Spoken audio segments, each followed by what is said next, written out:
Kan normal kan ada orang, aku sebagai laki-laki tahu perempuan cantik kan normalnya sliwer gitu. Wah, cantik juga nih orang. Kontes liweran. Nah, kan sliweran. Nah, terkadang itu kan suka mengganggu fokus kita kan dalam belajar, dalam hal untuk menggapai skill. Nah, itu gimana sih kira-kira tipsnya? Kulino chat semakin lengket. Ya aduh. Nah itulah yang seninya mengelola yang keren. Maksudnya pertanyaan tadi yang menarik adalah menurut saya definisi cinta itu seni menyakiti diri sendiri untuk kebahagiaan. Ditembak tapi ditolak. Terus Benar. galau. Terus galau. Terus Galau kalau misalkan aspek galaunya nggak begitu kalut, nggak begitu besar, nggak masalah. Tapi ini sampai stres, bahkan kan. bunuh diri. Iya iya. Bunuh Nah, diri itu kan perlu di apa Oke. caranya kita mengelola biar nggak sampai. Ada yang trauma juga loh, gara-gara putus cinta akhirnya nggak mau nikah sampai usia 40, 50, bahkan seumur hidupnya jadi nggak nikah Nah itu gara-gara trauma. sing ini sih apa?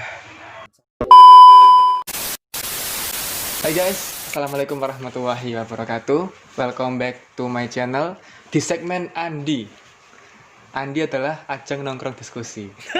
Eling SMA. LNG SMA. Sekarang saya bersama dengan Mas Muhammad Muzaki.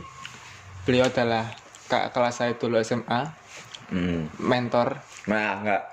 sering sharing-sharing Konco, bareng, teman-teman diskusi yang bagus, yang baik, keren, lebih, baik pemikirannya. lebih yang bagus. Enggak. Sering sharing diskusi, memberikan tips-tips, saran-saran baik untuk personal ataupun untuk hal lain. Ah ya, jadi kita dulu tuh sering diskusi lah, Sering nongkrong. sering nongkrong, sering ngomong-ngomong tentang lagu, tentang film, tentang apapun. Nah ini kan kita juga udah lama ya, Berapa Satu tahun? tahunan ya? Setahun mungkin. Satu tahun ya? Diskusi udah lama banget. Tapi kalau cuma ketemu, suwe ya. Saya ngomong-ngomong iki ngomong-ngomong udah lama udah enggak. lama enggak iki ya. Tapi kalau cuma ketemu silaturahmi biasa sama teman-teman banyak tuh sering. Kebetulan ini kan udah new normal, New sehingga normal. ada kesempatan Betul. sama libur Ketemu coba ngobrol lagi. Dulu kan waktu SMA kan mungkin ngobrolnya nggak terlalu berani lah terkait apa perasaan-perasaan. Sekarang kan udah waktunya. Betul. Umur sudah 20-an ke atas lah. 20. Ini Mas Lutfi berapa? 22. 22, saya masih 20. Enggak, bohong. 25. 25 kan? Enggak lah. 23. 23. Satu Kan tahun. 96. Iya, masih 23, Bos. 96 kan harusnya sekarang 2020 kan 24. Belum. Belum akhir bulan. Akhir tahun. Mungkin udah waktunya ngobrol-ngobrol tentang Hal seperti ini, dan mungkin juga bermanfaat bagi teman-teman sekalian. Nah, pada podcast kali ini kita akan ngobrolkan tentang tips mengelola perasaan suka terhadap lawan jenis. Nah, kenapa ini kita jadikan topik? Karena saya mengamati beberapa hal dan juga Mas Zaki juga mengamati permasalahan-permasalahan yang mungkin kita pengalaman juga, Ya. pengalaman teman-teman juga, teman-teman yang lain, Teman-teman terus juga. kita ambil pelajaran. Betul. Karena begini guys, jadi terkadang itu ada orang yang itu suka sama orang lain, padahal orang itu sudah ada yang punya. Wis wong liya wis duwe tapi kene seneng mbek wong sing wis duwe iku mang. Iku oleh gak? Harusnya ya. Dan kira-kira apa cara kita mengelola? Harusnya kan gak oleh lah, kan wis duwe deh, misalkan wis duwe istri, Apa udah meneh? punya pasangan, Misal halal. iki terkait studi. Studi benar. Misalkan lagi kuliah atau lagi belajar, fokus-fokusnya menata karir, Tapi belajar, ono tapi godaan lawan jenis. Sebenarnya itu kan fitrah. Fitrah. Fitrah suka sama lawan jenis kan fitrah. Justru kalau suka sama jenis itu yang abnormal. Tapi kalau lawan jenis kan normal. Sebagai orang manusia biasa kan suka sama lawan jenis. Nah, tapi terkadang itu mengganggu produktivitas sehingga kita nggak fokus, ambiar hidupnya, galau. Nah, oleh karena itu perlu tips-tips untuk mengelola, mengatur bagaimana perasaan suka kita ini bisa teraktuskan atau bisa jadi hal yang positif lah. Atau kalau enggak kita bisa mengelolanya supaya enggak menggebu-gebu, supaya enggak ya. Tapi yang perlu digarisbawahi adalah ini maksudnya enggak satu sudut pandang yang Betul. itu kita merasa benar. Cuma ini mungkin dari pengalaman kita, teman-teman kita, nanti juga kita Dari referensi-referensi. referensi sehingga enggak tipsnya itu bukan patokan lah, tapi nanti kalian pilih sendiri yang bagus yang mana sesuai konteks kalian, keadaan kalian. Betul. Dan ini juga opini kami ya. Opini kami nanti kalau misalkan ada kesalahan, ada kritik, silakan tulis di kolom komentar. Sampaikan aja, nggak usah malu-malu, nggak usah sungkan. Kita menerima open mind, kita menerima pemikiran baru, kritik dan juga saran. Kita sharing lah, kayak ngobrol, nongki lah di warung, nongkrong. Jadi nggak usah terlalu tegang. Oke. Langsung aja 4 menit pembukaan Pak ya, nggak kerasa. Langsung aja pertama nih, menurut Mas Zaki, tips supaya kita bisa misalkan kita lagi dalam fase-fase fokus studi, misalkan kita masih pelajar SMA atau masih kuliah semester awal-awal kan masih adaptasi lah istilahnya, masih ingin fokusnya untuk mengejar skill keahlian, tapi ada godaan suka sama lawan jenis yang secara fisik itu menggoda. Nah itu gimana sih cara? Kan normal kan ada orang, aku sebagai laki-laki tahu perempuan cantik kan normalnya sliwer gitu, wah cantik juga nih orang. Kantor sliweran. Nah terkadang itu kan suka mengganggu fokus kita kan dalam belajar, dalam hal untuk menggapai skill. Nah itu gimana sih kira-kira tipsnya kalau menurut Mas Zaki? Tapi yang perlu kita perhatikan awal adalah kita harus membedakan dulu ya antara suka dan cinta. Suka dan cinta. Secinta kalau menurut di ilmu psikologi, biologi kan enggak terkait yang biologinya kan ini apa?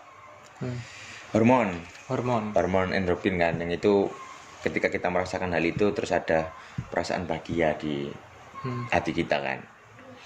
Nah cinta itu lebih kadarnya lebih ke apa ya, kayak ada pengorbanan dan perjuangan, betul. keberanian untuk memperjuangkan itu. Kalau suka kan ya sekedar suka aja. Tapi kalau cinta itu lebih ke ada perjuangannya, ada pengorbanan yang itu. Bahkan ada aspek kesetiaan. Kesetiaan, komitmen. Cinta itu berarti cinta. Kalau atau komitmen juga. Berarti suka itu step awal untuk cinta. Pintu ke cinta. Bahkan ada artikel itu yang ngomong pertama itu nggak suka tapi kagum. Kagum, suka, sayang, cinta. Tapi aku nggak ngerti sih. Sebenarnya limit. Cuman yang membedakan itu kata Mas Zaki benar banget. Jadi kalau saya pernah baca buku psikologi itu, kalau cinta itu sudah ada muncul hormon vasopresin, dopamin dan juga endorfin yang itu saling bekerja sama, bersinergi. Vasopresin itu ngomong kesetiaan. Kalau setia itu pasti ada pengorbanan. Nah itu kalau cinta. Tapi kalau suka aku kadang-kadang cuman ya mungkin permukaan. Tahu fisiknya saja atau tahu karakter awalnya saja, tapi nggak tahu dalam-dalamnya gimana. Tapi sudah ada percikan-percikan. Nah sebelum ke pertanyaan tadi, yang menarik adalah menurut saya definisi cinta itu seni menyakiti diri sendiri untuk kebahagiaan. Maksudnya menyakiti itu yaitu tadi, ketika kita berjuang, ketika berkorban, otomatis pasti ada pengalaman rasa sakit. Entah itu misal berkorban terus nggak keterima, hatinya kan pasti sakit. Terus pas berjuang, misal memperjuangkan istrinya untuk mencari nafkah, kan pasti ada pengorbanan, capek, energi, tenaga, pikiran dan lain-lain. Intinya pasti kita otomatis menyakiti diri sendiri untuk kebahagiaan. Cuma bedanya adalah ya tergantung itu hal benar atau hal yang salah. Kalau perjuangannya, pengorbanan untuk hal yang salah ya sia-sia. Nggak dapat kebahagiaan, tapi malah semakin menderita. Cuma kalau cintanya ini benar, suci, cinta suci, ya otomatis perjuangan pengorbanannya tadi yang meskipun itu sakit, tapi ada hasilnya yaitu kebahagiaan. Itu yang menarik tentang cinta. Nah, terkait pertanyaan tadi, bagaimana misal suka? Iya suka, ada perasaan suka pas kita lagi masa-masa studi, lagi fokus-fokusnya untuk. Nah, ini kan sekarang kan udah katanya kan zaman milenial, yang itu sudah generasi Z ya, udah generasi Z, sehingga otomatis jangan generasi Z lah, zaman-zaman kita aja udah SMP aja udah ada frekuensinya. SMP, bahkan SD kan pubernya sudah cepat. Oh iya, masa pubernya wes cepat kan loh, sehingga katanya SD sekarang sudah menstruasi loh. Katanya nggak tahu sih, dengar. Jadi nggak usia SMA kuliah ya, sing wis Ono rasa iku cuma SD ae wis perasaan udah muncul perasaan. Mungkin karena perkembangan teknologi, informasi media kan terkait cinta-cinta romansa yang sehingga kan arek-arek iki wis ono apa ketertarikan lah. Ternyata ngene, saya ketemu iki ngono. Nah, bagaimana caranya? Ini kita batasi dulu, berarti lebih fokus yang ke SMA aja, SMA kuliah yang itu sudah balik ya, udah pernah mengalami menstruasi yang perempuan, yang laki-laki sudah menjakun dan lain-lain. Bagaimana cara mengelolanya kalau masih dalam studi? Ya, menurut sampean gimana dulu? Tanpa aku takut. Langsung ini. Tidak apa sih? Menurutku. Menurut sampean sih. Nah, menurutku sih, perasaan suka itu bisa semakin jadi cinta. Itu kalau misalkan ada intensitas ketemu atau komunikasi. Karena menurut pepatah Jawa, weweting tresno jalaran saka kulino. Dan itu real ternyata menurut psikologi. Ternyata itu pepatah Jawa itu bukan common sense, tapi itu beneran. Kulino cat semakin lengket. Ya aduh. Itu kan sebenarnya bahasa lain dari itu kan ketemu kan gak harus, sekarang kan medianya beda. Nah, itu kan ternyata begitu. Itu menurut psikologi ternyata beneran. Kalau kita semakin ketemu sama lawan jenis, semakin sering berinteraksi, lama-lama suka. Pengalamanku begitu. Dan itu teorinya ngomong gitu. Pernah nggak? Iya benar. Nah, jadi menurutku perihal interaksi dan apalagi topik-topik yang dibahas, misalkan komunikasi, tapi yang dibahas topik-topik yang baper, nah, itu akan jadi tumbuh cinta. Nah, kalau menurutku sih pada saat-saat masa-masa studi itu diminimalisir komunikasi, bukan berarti nggak boleh, tapi diminimalisir topik-topik yang komunikasi dengan lawan jenis yang kita udah timbul percakapan-percakapan itu, dan membatasi topik-topik yang lebih ke arah yang produktif. Karena itu kalau dibiarkan lama-kelamaan itu perasaan akan semakin muncul dan perasaan akan semakin besar dan malah membawa kemudorotan. Dan yang kedua itu sudah aku sangka tips ya, kan aku harus takut. Oke, berarti menurut ya, itu satu dulu. Meminimalisir pertemuan, chat, ngobrol dan lain-lain. Dan membatasi topiknya, jangan sampai topiknya itu kehalangan produktif. Kalau menurut saya pertama adalah kita harus perhatikan dulu, setiap orang kan punya rencana masing-masing, ya Kak. Setiap orang kan beda-beda, entah itu masalah keluarganya atau dan lain-lain. Semisal contoh orang tua nih dari awal sudah memaksakan lulus SMA nikah aja, kan berarti kan secara otomatis SMA sudah ketertarikan ke lawan jenis, ya harus mencari sosok yang nantinya untuk jodoh orang tuanya kan, otomatis kan. Oh, konteksnya seperti itu ya. Atau misal ya kalau dari awal dari SMA sudah merencanakan terkait nikah itu setelah lulus SMA atau sudah kerja, berarti ya jangan sampai perjalanan studinya ya keganggu itu kalau misal sudah merencanakannya lama setelah kerja, sehingga kan setelah kerja itu mesti setelah kuliah juga atau setelah SMA?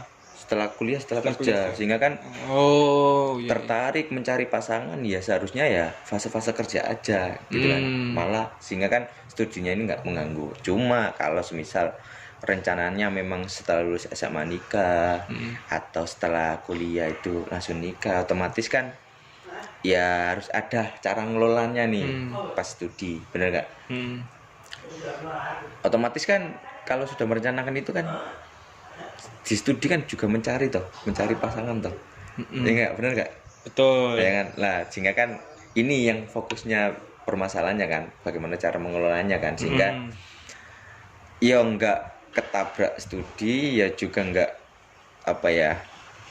terlalu memikirkan cari pasangan itu kan, benar nggak? Iya benar. Ya benar. Yang pertama ya itu tadi, kalau terlalu fokus ke hal itu terus setiap hari ketemu, setiap hari ngobrol, chatan, VC-an, otomatis kan waktu untuk studi kan keganggu.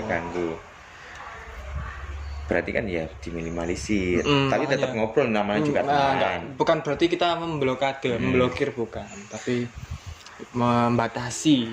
Bahayanya adalah ya kalau kamu biasa aja, kalau yang kamu asik ya enggak, yang yang kamu ajak ngobrol, yang kamu ajak chatan baper. Terus dia memaksa untuk kamu juga untuk baper ke dia. Akhirnya sama-sama minta baper. Komitmen. Nah, kan riweh.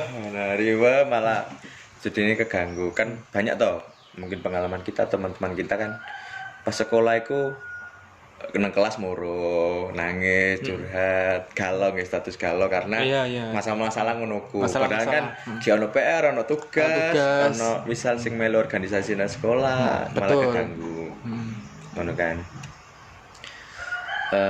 Saya juga tadi yang pertama seperti itu, yang kedua adalah ya ini aja, fokus ke perencanaan yang lain. Ya nggak mungkin toh kita kan urip cuma memikirkan hal itu, tapi kan ada karir, ada impian, orang tua ya kan, ada target-target lain, sehingga ya kalau ingin nggak terlalu dipungsingkan masalah perasaan ke lawan jenis, ya otomatis fokus sama target-target yang kita sudah rencanakan. Semisal ingin ke luar negeri, otomatis kan kuliah bahasa Inggris. Berarti kan ada kegiatan bagus nih, produktif, yaitu belajar bahasa Inggris. Atau ingin ke Jepang kayak saya, sehingga kan ada belajar Jepang, ada kesibukan bahasa Jepang. Atau ingin ke kepolisian, misal lulus SMA, ambil pendidikan, sehingga kan waktu SMA ya disibukkan dengan hal-hal produktif yang sehat, olahraga, push up, sit up, yang lari-lari. Lama-kelamaan lupa, kayak aku dulu tuh kita kan ikut organisasi di sekolah. Nah, kalau nggak ikut organisasi, saya yakin saya dulu tuh akan terjerumus dalam hal seperti itu. Cuman karena ikut organisasi, akhirnya tersibukkan oleh hal-hal yang ada dalam organisasi. Akhirnya lupa sama hal seperti itu. Karena sibuk sama hal yang produktif ini. Cuma ya ini juga sih, bukan berarti kita menghilangkan ya. Nanti kalau menghilangkan itu maksudnya kan menghilangkan perasaan. Kan ya enggak. Oh, enggak. Kayak juga ya. Tetap ya secara alamiah pastilah. Fitrahnya. Nah, itulah yang seninya mengelola yang keren. Maksudnya kita tetap sibuk nih. Cuma ya tetaplah sekedar alamiah mungkin sama orang ya kan, pasti toh. Pasti mungkin itu, enggak mungkin enggak kan. Cuma ya pengelolaannya yang bagus ya di situ. Tetap apa ya? Namanya juga kan manusia ya, atau remaja yang suka lawan jenis, ya otomatis meskipun sibuk dengan kegiatan tapi tetap lirik-lirik, menarik. Tapi lirik-lirik oleh gak lirik-lirik? Nggak apa-apa kalau ada batasnya. Lirik itu gak gini ya, nggak disawangi, tekon dhuwur, menisor. Menisor, nyamping. Enggak. Ya. Apalagi itu enggak, maksudnya yang itu tadi adalah itu kan ya sebagai referensi aja, maksudnya siapa tahu toh jodoh kita kan ya di SMA itu, atau teman kita sendiri. Otomatis kan kita tetap produktif nanti mengejar karir. Kalau semisal sudah waktunya jebret, waktunya kita kan bisa toh mengingat, oh itu dulu aku punya teman nih yang tak sukai, tak dekati ngono kan, berarti kan ada kesempatan itu kan pengelolaan perasaan kan. Pas di sekolah, pas studi, cuma perasaannya kita cuma lihat, cuma ngobrol biasa. Tapi kalau sudah waktunya, nanti udah lulus kuliah atau sudah kerja, eksekusi pengelolaan perasaan hati. Bener kan? Aku bindu konco iki, mana kan? Wes ya, coba tak dekati, siapa tahu belum dapat jodoh, siapa tahu cocok, perkenalan kan gitu. Iya. Itu sih. Sama sih, setuju. Pengondisian sama perencanaan itu. Jadi memang di masa-masa studi itu kalau kita nggak bener-bener merencanakan, ya kita bisa ambiar guys. Kita bisa apa ya? Nggak jelas dalam arah studinya itu tadi. Tapi kalau ada perencanaan kegiatan, bahkan didetailkan sampai harian, mau ngapain aja, itu pasti kok ada waktu-waktu khusus kita itu tadi apa namanya? Mengaktuskan. Gampang tuskan, tapi koyo wayahe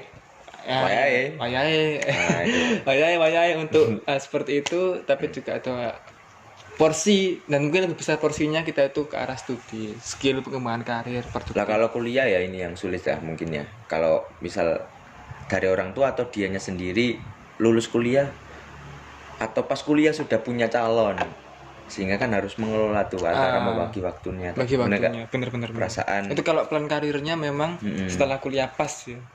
Tapi nek gak pas kuliah, apalagi ya pas kuliah sudah ada calon juga, udah perkenalan kan, ya itu yang sangat sulit ya mengatur perasaan antara membagi waktu dengan calon atau studi. Tapi ya mau balik-balik ke perencanaan kan, kita harus merencanakan betul-betul agenda kita, kapan kita waktunya untuk ta'arufan, perkenalan, kapan waktu kita untuk situ. Berarti kan pengelolaannya kan lebih ke misal ada masalah sama calonnya, berarti ya galaunya seperlunya.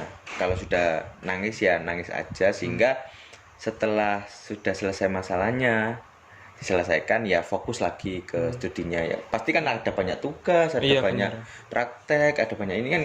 Jangan sampai kan kegalauan iki ku. Lah kadang-kadang itu yang susah. Kalau remaja itu pasti susah keluar dari fase kegalauan. Lah menurut sampean ya apa? Gimana kira-kira? Iya, harus dipaksakan, maksudnya harus dipaksa untuk kita, bukan berarti nggak galau ya, pasti tetap galau, cuma ya harus ada porsinya, tetap kan ada kegiatan loh. Iya ya enggak.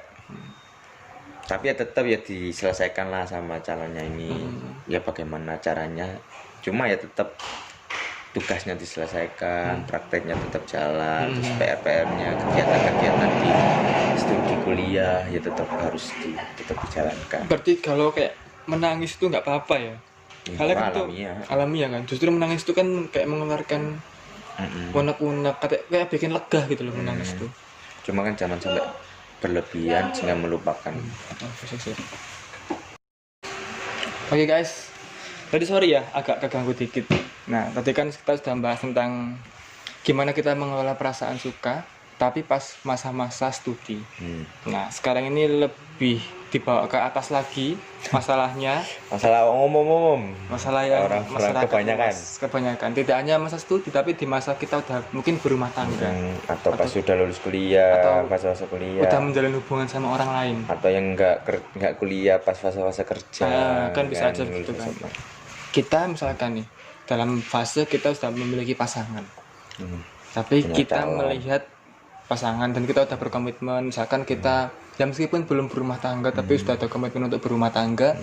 Nah tapi kita melihat ada sosok lain nih yang mungkin kita pandang lebih oke dari berbagai macam aspek. Nah kita ada percikan rasa ke sana. Itu kan tentu perlu dikelola kan supaya kita tetap setia sama dan kita ajak komitmen. Nah, gimana tuh kira-kira? Wah, keberasa.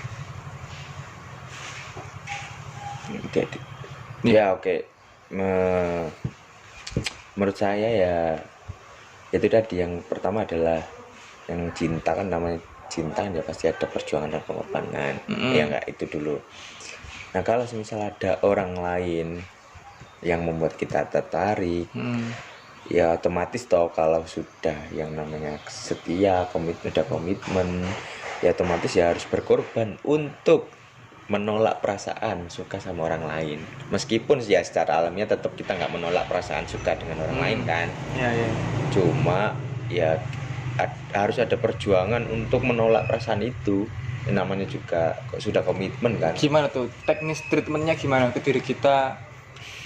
Kita itu biar nggak suka gitu, biar kita tetap loyal setia. Kalau dengan cara paksa ya otomatis ya jangan merespon apapun terkait dengan dia, jangan stalking sosmednya.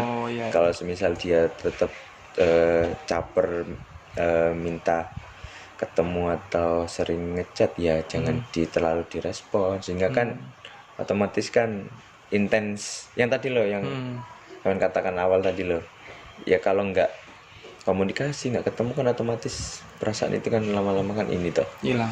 Nah cuma kan ada permasalahan lain loh, semisal sudah punya pasangan cuma pas berhubungan, pas perkenalan ini nggak cocok kan.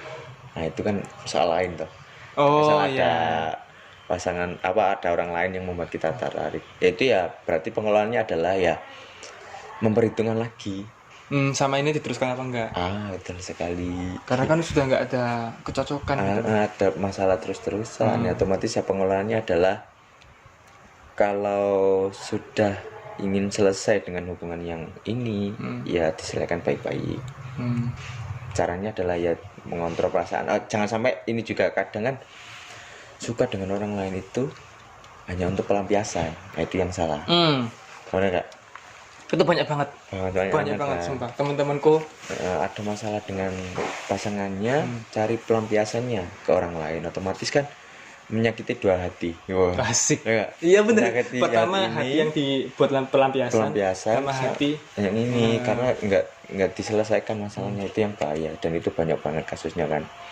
Hanya untuk pelampiasan. Cuma kalau benar-benar nggak cocok ya selesaikan dulu. Kalau nggak lanjut ya nggak lanjut. Kalau lanjut ya lanjutkan. Kalau lanjut berarti kan jangan otomatis jangan suka sama yang lain toh. Betul. Tapi kalau sudah nggak lanjut, kita punya hak, cuma jangan sampai niatnya untuk pelampiasan. Tapi benar-benar untuk apa? Lampunya dinyala, enggak enak. Enggak, iki wis padang kok. Wis. Ki terus. jadi Gak apa, lampunya nyalakno ae ben padang. itu tadi ya. Itu melampiaskan jangan sampai. Nah kalau nggak lanjut ya selesaikan baik-baik. Cuma ya jangan sampai suka sama orang itu hanya niatnya pelampiasan, tapi bener-bener ya mencari lagi, karena kan sudah ada rencana toh. Awal tadi loh kan sudah ada rencana, ada plan untuk kapan punya pasangan. Otomatis kan ya cari lagi yang benar-benar, maksudnya perkenalan lagi. Berarti kan pengelolaannya adalah harus berjuang lagi toh. Pertama berjuang untuk sembuh dari luka lama. Yang kedua ya harus berjuang untuk mengelola lagi agar sampai, pertama jangan sampai ini hanya dijadikan pelampiasan. Yang kedua ya benar-benar niat untuk mencari calon lagi. Tapi itu susah banget, butuh waktu lah. Butuh waktu benar. Terus ada lagi nih masalah ya. Baru kemarin apa ya saya lihat di berita itu ya, ada orang yang itu suka sama orang, ditembak tapi ditolak. Terus galau. Galau kalau misalkan aspek galaunya nggak begitu kalut, nggak begitu besar, nggak masalah. Tapi ini sampai stres, bahkan bunuh diri. Bunuh diri itu kan perlu caranya kita mengelola biar nggak sampai putus cinta. Aku sih nggak pernah sih putus cinta. Mungkin pengalaman. Itu bahaya, itu bahaya. Itu jadi kait sakit hati. Depresi itu penyakit yang cukup fisiknya itu nggak sakit. Pertama ya kan? Ini psikologis. Yang ngomong gender dulu ya. Laki-laki dan perempuan sama-sama pernah sakit hati. Ya kan alamiah, pernah. Nangis pun berhak. Meskipun laki-laki tapi jangan sama-sama sok kuat. Kalau sama-sama kalau pasti karena punya hati perasaan yang sama. Manusia normal, sedih, sakit hati, terus murung, nangis, terus curhat, gak jelas. Itu alamiah. Tapi kalau wajar ya. Tapi nggak wajar ketika sudah sampai menyakiti diri sendiri, menyakiti orang lain, terus merugikan diri sendiri, sekitarnya. Apalagi sampai terus bunuh diri, itu yang itu yang nggak keren lah bos. Iya nggak keren. Tapi ya gimana, banyak seperti itu ya. Pengelolaannya ya pertama nangis aja nggak apa-apa. Nangis aja nggak apa-apa. Detox. Nangis sebagai penyembuhan ya. Penyembuh kalau sewajarnya, katakan biasanya kan gitu tuh. Kalau tetap nggak apa-apa, cuma ya sewajarnya saja. Butuh waktu untuk hatimu sembuh ya. Asik. Butuh waktu, ya jadikan kata siapa ya, kalau nggak salah Firsa Besari atau Bang Zawin gitu, jadikan sakit hati sebagai hal yang produktif, malah sebagai karya. Iya aku pernah denger tuh YouTube-nya dia kalau ngomong gitu. Jadi jadikan sakit hati itu sebagai energi untuk menjadikanmu lebih baik lagi. Evaluasi diri, mungkin ada kekurangan, terus jadikan sebagai energi untuk berkegiatan lagi yang mungkin yang belum pernah kita lakukan, atau merefresh lagi, jalan-jalan, ngobrol sama teman-teman yang mungkin ketika fokus sama pasangannya lupa temannya kan banyak toh. Banyak. Nah, makanya dibalik sekarang. Fokus sama temannya, lupa sama kawan sekolah. Hal-hal gitu dulu. Produktif lagi, kegiatan hobi-hobi, kegiatan yang lain, jalan-jalan, refreshing, atau malah lebih baik ya tadi produktif terus menjadi karya. entah itu nulis puisi, jadi buku, novel, lagu.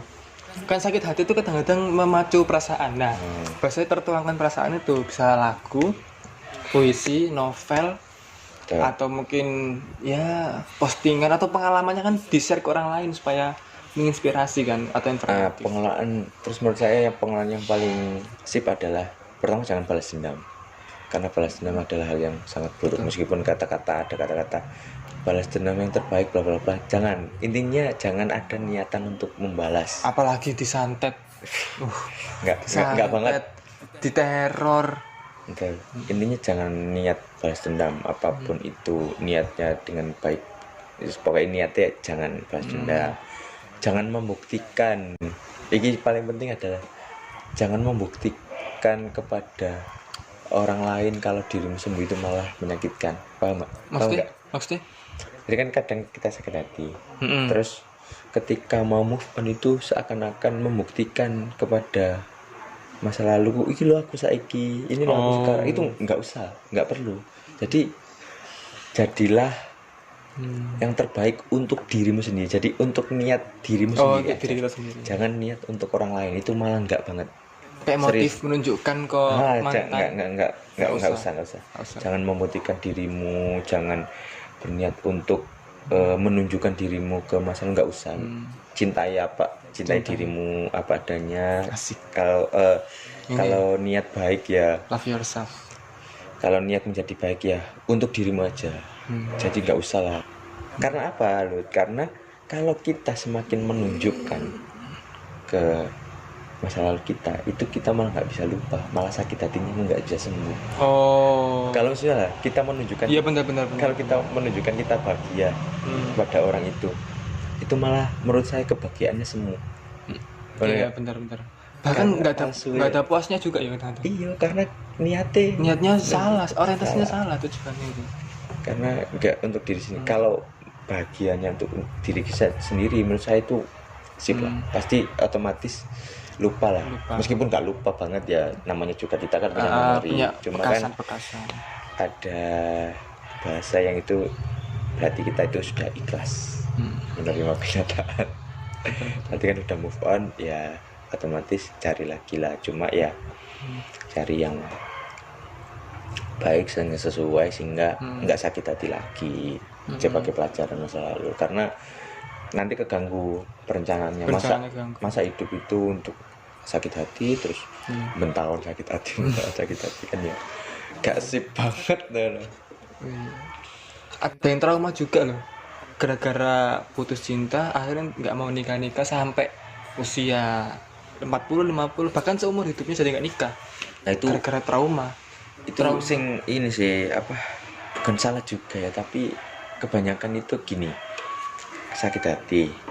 Nah seakan-akan semua orang yang di sekelilingnya itu akan menyakiti hal yang sama seperti orang yang menyakiti. Jadi makanya mereka nggak mau buka hati, nggak mau. Akhirnya menganggap semua laki-laki berpotensi menyakiti. Oh iya benar. Sehingga trauma. Akhirnya nggak mau lagi untuk menjalin hal seperti itu. Nah itu bahaya, Cak. Dan malah lebih terpuruk lagi adalah menganggap orang-orang sekelilingnya, bahkan teman-temannya juga berpotensi menyakiti, malah yang nggak berhubungan dengan makanya kan mereka merasa kesepian, merasa trauma karena menganggap semuanya sama. Padahal kan belum tentu temannya itu kayak itu, orang lain yang misal yang suka dengan dia nggak seperti itu kan, nggak semua juga. Makanya orang-orang yang seperti itu ya kebanyakan menganggap semuanya sama. Tapi kalau solusinya bagaimana ya, menurut saya kalau sudah parah ya otomatis ahli psikologi. Untuk menyelesaikan itu. Orang-orang sekelilingnya, orang tua, teman, mendukung, menguatkan lagi.